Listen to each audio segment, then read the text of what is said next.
Hi students, today I am going to explain what are gas laws. Very important concept. So all the gases will behave similarly, same when the conditions are same. So when the conditions are similar, the gases will behave similarly. But if there is any change in the physical conditions like pressure, temperature or volume, so they will show the deviation in their behavior. So these gas laws are analyzed by seeing their behavior of gases, how they will change with the change in the physical factors like pressure, temperature, volume, etc. Let's see. So first is Boyle's law. So when the here at constant temperature, so we keep the temperature same, will not change. So when the pressure on a gas increases, its volume decreases. So when the pressure is increased, its volume will get decreased, means they are inversely proportional to each other. So when the pressure is increased, volume is decreased. So P is inversely proportional to V, that is equal to P is equal to K1V, or when here it is dividing, so when it comes here, P into V is equal to K1. So K1 is proportionality constant. So when we take two gases, so initial pressure is P1 and initial volume is V1. So when the pressure is increased to P2, and how the volume will change to V2 is we given P1 into V1 is equal to, so P2 into V2, that is equal to constant. So or we can take P2 down and V1 this side. So P1 by P2 is equal to V2 by V1. So when pressure is increased, volume is decreased.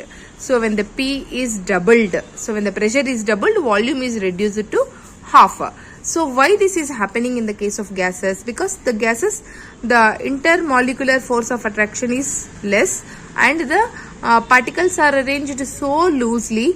When a pressure is applied on it, these particles will come close to each other, resulting in the decreasing in the volume. So like this we can explain the Boyle's law. Next, what is the next law is Charles law. Here pressure is kept constant and temperature is increased. What happens? So volume of a gas is directly proportional to its temperature.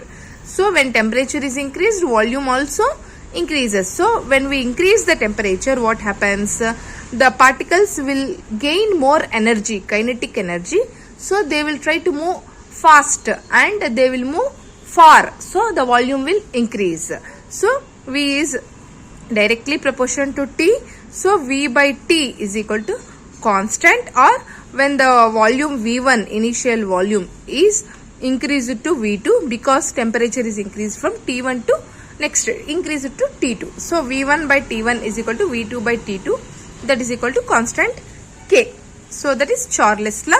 And next is Gay-Lussac's law. So here fixed volume and mass of a gas. We keep volume and mass same. So what happens when the pressure of the gas is increased, the temperature is also increased. So when the pressure of the gas is directly proportional to temperature, if pressure increases, temperature also increases. So P is proportional to T. So P by T is equal to constant, that is K3.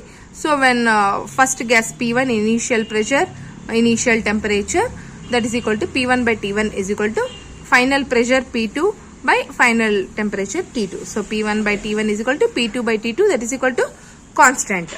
Then next law is Avogadro's law. At constant temperature and pressure, we keep both temperature and pressure constant. Then volume is directly proportional to the amount of gas present. So V is directly proportional to the N, which is amount of gas. So V by N is equal to K constant. V by N1 is equal to V2 by N2. So ideal gas law next is, so integrating all these gas laws we combine, we will get an ideal gas law. So what is ideal gas law? PV is equal to nRT. So P is absolute pressure of an ideal gas, V is volume of the ideal gas, N is amount of gas, R is gas constant, T is absolute temperature. How we got this? So we take the relation of pressure, volume and temperature. We know that P is directly proportional to temperature. So P is directly proportional to temperature according to Gay-Lussac's law, and P is inversely proportional to V according to Boyle's law.